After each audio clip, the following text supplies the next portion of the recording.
महाराष्ट्र शासनाच्या नेतृत्वाखाली सिडकोने विकसित केलेल्या दिबा पाटील नवी मुंबई इंटरनॅशनल एअरपोर्ट या महत्त्वाकांक्षी विमानतळाचा समावेश प्रतिष्ठित Prix Versailles 2026 world's most beautiful airports लिस्टमध्ये करण्यात आला आहे। जगातील सर्वात सुंदर विमानतळाच्या यादीत स्थान मिळालेल्या महाराष्ट्राच्या विकास दृष्टीला जागतिक स्तरावर मान्यता मिळाली आहे। हा सन्मान केवळ विमानतळाच्या आकर्षक वास्तुरचनेचा नाही, तर सिडकोच्या अनेक दशकांच्या अथक परिश्रमांचा आणि दूरदृष्टीपूर्ण नियोजनाचाही गौरव आहे।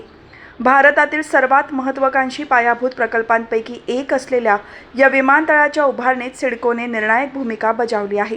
भूमी संपादन, गाडी नदीचा प्रवाह वळवणे, उच्चदाब वीज वाहिन्यांचे स्थलांतर, उलवे टेकडीची उंची कमी करणे, भूसमतलीकरण, पुनर्वसन प्रक्रिया तसेच विविध मंजुऱ्या मिळवणे यासारख्या आव्हानात्मक पूर्व विकासाची कामे सिडकोने यशस्वीरित्या पूर्ण केली। याच प्रयत्नांमुळे या जागतिक दर्जाच्या विमानतळाचा भक्कम पाया रचला गेला। महाराष्ट्र शासनाच्या पाठबळासह सिडकोच्या अभियांत्रिकी कौशल्याने आणि नियोजन क्षमतेने हा प्रकल्प यशाच्या शिखरावर पोहोचला आहे। दिबा पाटील नवी मुंबई आंतरराष्ट्रीय विमानतळाला मिळालेली ही जागतिक मान्यता महाराष्ट्राच्या प्रगत विकास दृष्टीची आणि जागतिक दर्जाच्या पायाभूत सुविधांच्या निर्मितीतील नेतृत्वाची साक्ष देणारी ठरली आहे।